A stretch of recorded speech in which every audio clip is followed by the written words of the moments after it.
Good morning, welcome back to the channel. It is Wednesday morning, it's only just morning. I'm having a good run of sites that don't allow the use of mobile phones while you're working. This is one of them, another one of them. But I thought I'd try and grab something. I'm at another quarry today. I'm going to be working on a DA30 dump truck. It's got a oil pipe leaking. Now I'm hoping it's a fitting that's leaking and not the pipe, because the pipe looks a bit tasty to try and get out from the pictures that I've seen. But worst case scenario is I'll have to take the pipe off, but getting the pipe off might involve removing a back wheel. God knows what sort of permits I'll need to do that. I've just done a site induction which has taken an hour and a half.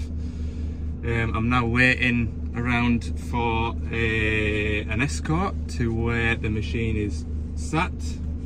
So yeah, it's very cold today. I'm sort of middle of Cumbria, which was fairly badly hit with the snow. Over the weekend we had a bit of snow in Carlisle and we had a dusting. You'd be lucky if you got an inch of snow, but sort of South Lakes and sort of up into the middle of Cumbria it was several inches, so there's still a fair bit of that about, which is quite nice to see, you know. It's nice. Frost is back. The last couple of days it's been wet and miserable, cold, wet and miserable as well. So yeah, the frost is back. But yeah, I'm hoping I can show you bits and pieces from today. I've got another job that I need to go on to, which at this rate, I need to take a pipe off and go and get one made. It's going to turn into a day's work, this job. Right, try and get warmed up. Oh look, got my new Devel on. I'm getting all branded, look. Ratched a new hat out. Oh, I tell you what, I got some t-shirts as well, but the short sleeves, so I'll stick with me Doosan long sleeve shirts while the weather's so poor. But yeah, I'm struggling with content at the moment. You'll have to bear with us. Right, so here's what I'm trying to get done. See this little 3/8 pipe, this one here. That pipe that's blown a bit further down. I'm gonna hold my phone and zoom in. Blown out there. Okay, it's just a couple of meters, and that is putting hydraulic oil to put the brake on this wheel. To protect these pipes, we've got this metal plate, which is grand, nice and easy, 4 M8 bolts to take it off. And it's loose, but if you look in here, that tab there is stopping this metal bracket, or this metal protective cover, from coming down and round. That's the pipe there that I want to be at. Yeah, see, I need to take this blue pipe off to access the black pipe, which is my brake pipe. This blue pipe is circulating oil through the brakes to keep them cool. I've already taken one pipe off, and they're like, what do they call them, like a metric fitting, so that to loop them over at the back here. So that end there goes onto my hub, and that pipe there is the other end of this pipe here. This is hard work. I tell you what, if I do get this plate out, that tab there is getting altered. What a nightmare this is.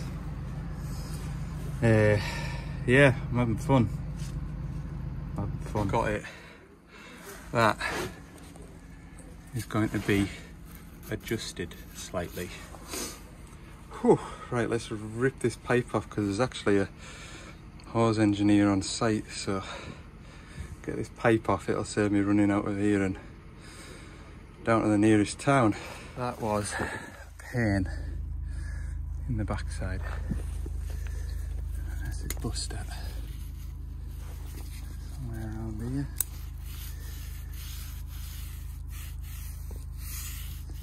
There.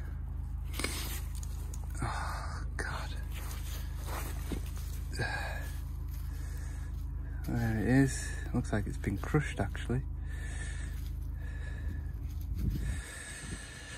It's quite a pipe, look. Got that on one end and a quarter BSP on the other. Covered in muck now. There we go, that's how it looks, all back together. Yeah, that plate went back in nice and easy with a little bit of adjustment. That's all my pipes back on. So now I need to wait for someone to come down and unlock it all and then start it up, and then hopefully there's oil not flying everywhere like there was earlier, and I can pack up, but only when my fella turns up. So yeah, oh, for anybody wondering, there is a skip stay in. It's not the sort of place where you cut corners, if you know what I mean. Not that I would anyway, like, definitely wouldn't. Right. Oh, it is late in the day now. I think it must be about 1 o'clock because I'm hungry. Oh, it's 2 o'clock now. My next job is an hour and 12 minutes away, hopefully. Yeah, that's taken a lot longer than it probably needed to, but there we go. You do wonder, don't you, if they just drive it out onto the roadside, take it off the site, then it's anyway, right, I'm gonna go and have a look at a 225. I'll tell you about it when I get there, won't I? You've probably seen enough of this face, and you'll be able to see what I'm doing a bit more. I'm at this 225. The issues are it's got a bit of white, well, a bit of smoke about it when it's running. Now a few months ago I came and had a look at this machine for a similar fault, and cylinder number 1, injector number 1 was away. So I informed the customer of that, and believe he's put a new injector in it. Certainly looks like, you know, the paint's off the bolts and things like that. And it ran no bother for a month or two, and then he said it's sort of similar to how it was before we diagnosed it. So it's only had one injector. I've had a look at the fuel filter bowl. There's no water in there. Before I start it, I'm just checking the engine oil level, which is about a third of the way up the dipstick. It isn't too bad, but I'd like to see it a little bit higher. So yeah, I'll oh, it's cold. I'll put a boiler suit on, I think, and we'll just check these intercooler pipes, make sure there's no oil in them before we start it up and run it, and go from there. Right, intercooler pipes are clear, so we can put that back on. Should be okay to start it up. I'll put my laptop on it and we'll knock each injector off and see what happens. So bear with us. So I've got the machine, or the laptop talking to the machine. We'll fire it up and see what she does. Oh, a bit of a diesel knock. Bit of black smoke belching out of it too. So we'll see. I click number 1. Still got smoke. Still hear the knocking noise. It's not number 1. Not number 5. Here's number 2. Not number 2.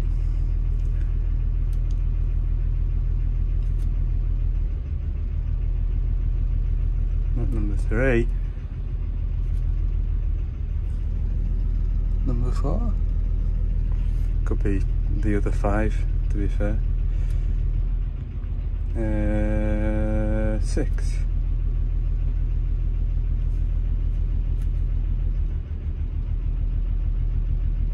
No. Some black reek, that, look.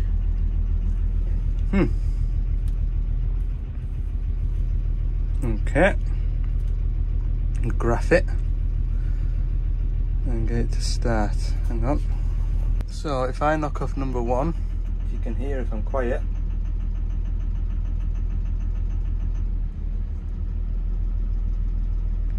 All but clears the smoke and the knocking noise goes. Return it back to the ECU so all the injectors are live again. Oh, lovely job. Number 1 again. Or was it number 1 last time? Was it number 6? Can't remember. I'd be putting a full setup on the injectors, and its machine's done 10,000 hours like. Right, I'm back in my nice toasty warm van. I've just been chatting to the customer there about that machine because I thought it was a bit odd that cylinder number 1. I look back and it was cylinder number 1 that was misbehaving last time. But when I've been talking to him there, he got a reconditioned injector to go in the machine, so he's going to pull that back out his cell and send it back to where he got it from and get him to have a look at it. So that was the job description anyway. Go on. He thought there was an injector way, just thought it'd be a different one. He just wanted the finger pointing at which cylinder it was. To be fair, that machine's done over 10,000 hours now. It wouldn't hurt to put a fresh set of injectors in it, or at least have them all pulled out and looked at. But it's one of them, isn't it? So I'll point my van towards home now because it's 4 o'clock. Will be best part of an hour and 15 minutes home. It's not been a bad day, it's just been a bit of a slow start. You know, there's a lot of things you can get done in a couple of hours when you sat reading through booklets on. Yeah, that was a strange thing. You had to do this site induction today, and I would say the majority of it was, as a load and shovel operator, this is how to build a stack pile. As a machine operator, this is what you need to do. It wasn't like specific to a site contractor coming onto site and, you know, being aware of the surroundings. There was that section of the booklet that was to read, but yeah, anyway, that's by the by. We're over that hurdle now. So yeah, what I'd like, if you don't mind, in the comments, because I haven't asked for a while, what do you guys do for a living? You're watching me be a mechanic, or try and be a mechanic anyway. What do you guys do for a living? Are you involved in plant, agriculture? Because when I'm doing some of these videos and I'm editing them on an evening, I think, well, maybe I should have explained that a bit better, why I did what I did, or why I need to test this to get this result. Because I'm just expecting that it's a load of mechanics that are interested in this sort of content, so they kind of get it.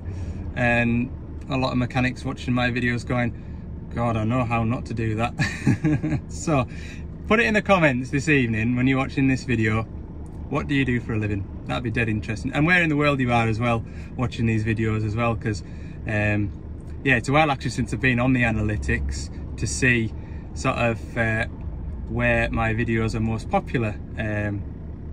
So yeah, right, thanks very much for watching. I hope you've enjoyed the video. If you have, let me know by giving it a thumbs up, and for more bits and pieces throughout the week, check out Ali's Digger Diary on TikTok as well. And if you haven't already, click the subscribe button too, that'd be tremendous. Right, have a good evening, see you in the next one.